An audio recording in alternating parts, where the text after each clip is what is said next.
It's too expensive. Hey, raise your hand, those who say it's too expensive, it's a program and so forth.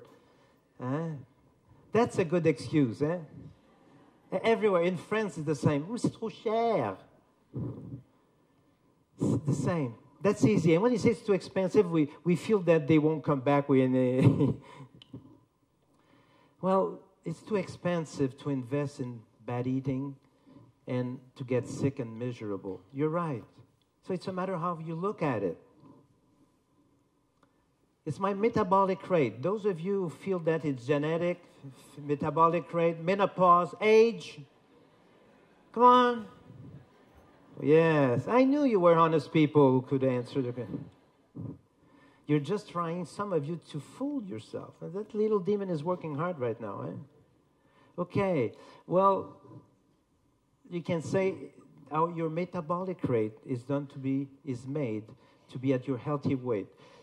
Genetically, if there's a small tendency to overweight because from family origin is very small. Age is something, the same thing. Age, the metabolic rate will slow down by 2% every 10 years. So this is equivalent to a 2-minute walk. So if you, on every day, because you're getting older, every 10 years, walk 2 minutes more, you're okay.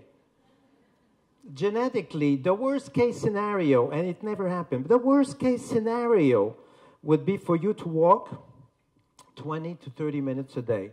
If you have that family type of genetic tendency, maybe, and that's the worst case scenario, if you walk 20 to 30 minutes a day, you won't be overweight because of genetic reasons. So our metabolic rate down the line, for almost all of us, will allow you to lose the weight. Now, where do we stand? Where do you stand? And what I would like you to do later today, when you'll be at home tonight, just think about that slide and just try to, you may make two things. Those of you who are not sure if you want to keep up going with your program, those who say, well, will I start or not start, and so forth. So, and ask yourself, if I lose the weight, okay, I go in a program, what will I lose and what will I gain? Write it down. Very important. Stop, a few minutes, won't be that long. And then you can do the same thing and say, if I decide to stay as I am, or to gain more weight, I can be pleased. It's a choice. Life is a choice. Life is a daily choice. So I can say, yes, I want to stay overweight. I will have diabetes. I may die sooner, but what the heck? That's my choice. Okay. What do you lose by staying, and what will you gain? And make your choice. So there'll be that confrontation between two sides of you, the little demon and the little angel. So that's about motivation. But I know that most of you here, if not all of you, except the spouses that accompany the man who accompany the woman. So you have that burning desire to change. Otherwise, you wouldn't be here, right? So how come I can be motivated? I can have good benefits. It's important, but I will still fail. So let's try to understand what are the reasons why we fail. Well, there are only two reasons, which are physical or psychological. And if you want to get somewhere, you have to eliminate the physical causes first. Because if you try to change the psychological one without changing the physical one, you won't succeed. The body, with energy and so forth,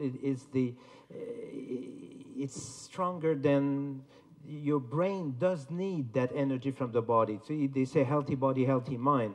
So if you don't have a healthy body, it's tough to have a healthy mind. So let's start with the physical causes. Hypoglycemia, reactional hypoglycemia. Those of you who don't know what it is, raise your hands.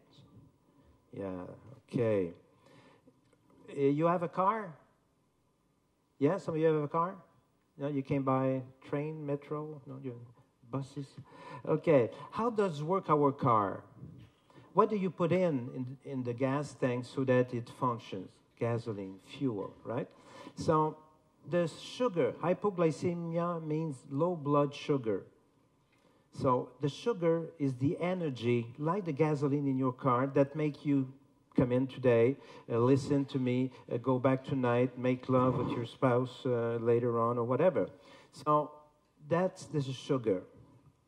So sugar is the main energy source for our body. So let's say that this line here is the normal range for the glycemia, the blood sugar, to function normally.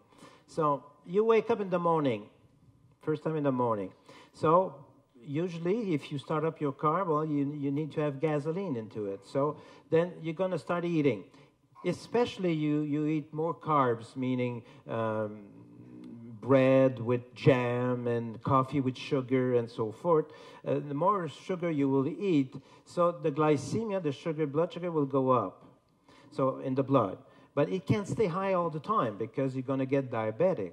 So the body will react to it by a gland, which is called the pancreas, that will secrete insulin to digest that sugar, to take the sugar from the blood and put it inside our cells, our brain cells, all our cells in our body. So the chemistry under it is the insulin that is responsible for that. So when the green line goes up, and see that it goes sometimes higher than the blood sugar, so it goes high to digest the sugar, but at a certain point of the day, it's going to come down. Around, for example, if you have eaten around 7 in the morning, so probably around 10, 11 at lunchtime, you may start a bit having cravings. Some of you may have a little bit of fatigue sometimes and so forth, but mostly food at this time of the day, mostly a bit of hunger and craving. So then it's time for lunch. You may get into a quick sandwich or something again, maybe, and you want to take care because